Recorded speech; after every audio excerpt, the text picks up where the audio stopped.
Hey you guys, I'm so excited for our Saturday cooking class tomorrow. We are going to be making the protein Buddha bowl. Now remember, I kind of renamed that. I did find this recipe on Pinterest and it was originally a vegan recipe to be made with temp, which is a soy-based protein. But my family likes chicken, so I decided to spice it up. Now, I sent you guys an email and I said that I was going to be showing you how to make your brown rice and how to prep your chicken. Now, these two things can take a long time, so I didn't want to keep you guys forever tomorrow, so I wanted to give you the opportunity to do that tonight. So we're going to start off with our brown rice. I use short grain brown rice. I just happen to have that. I'm not using it for anything specific. So now this recipe can either be made quickly, like in a rice cooker. I have an industrial size rice cooker that I use a lot because I usually cook in large quantities. And basically I put the rice in there, I put the water in there, I don't have to worry about what temperature it is. I put the lid and I click a button. And what it does is it cooks until it can register how much water there is in there, and then it stops. So it's really cool. It cooks it perfectly and it just turns itself off. So it's one of my favorite things. But I know that some of you guys are learning how to cook, so I wanted to show you how to do it the old-fashioned way, and that's on the stove. So I'm gonna be showing you how, and the recipe calls for 2 cups. So for 2 cups, we are going to boil 3 1/4 cup of water, and we're gonna add a pinch of salt, and we're gonna let that come to a boil. And then I'll show you what that looks like. All right, so I have 3 1/4 cups of water boiling on the stove at pretty high heat.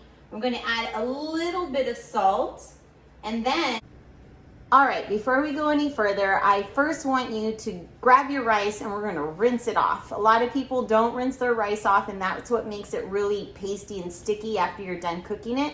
So we're gonna rinse it off under cold water, and then we're gonna add it into our boiling water, okay? So let's go ahead and look at what the water looks like so that you know kind of at what point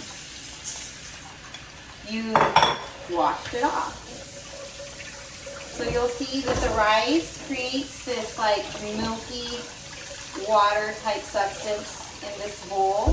And you basically just want to keep rinsing it off until it runs clear. And then I'm going to add my rice.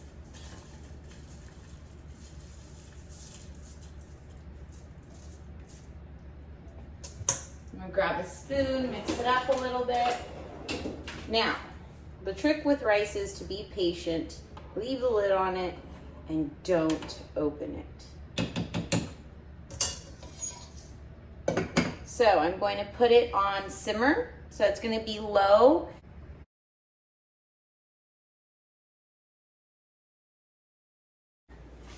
All right, so I let my rice cook for 40 minutes. I let it then sit for 10. So before I lift the lid, I let everything kind of sit. And again, I cooked it on very, very low for 40 minutes. I made sure that it had the right amount of water. I rinsed the rice off first. And my final product is going to be nice and fluffy rice. So what you're gonna do is you're gonna see that there's these little holes, and that's where all of the moisture was kind of escaping. And you're gonna see that it's nice and fluffy. So all I added was a little bit of salt, found my patience, and really did my best at not wanting to peek underneath that lid. You might burn a few pots, but that's how you're going to learn, and that's how you're gonna learn how to make the best rice. Because you keep looking, your rice is always gonna be hard, and you're always gonna just think that you don't know how to make it, and a lot of times it's just going to be, you have to burn a few so that you figure out the temperature of your stove.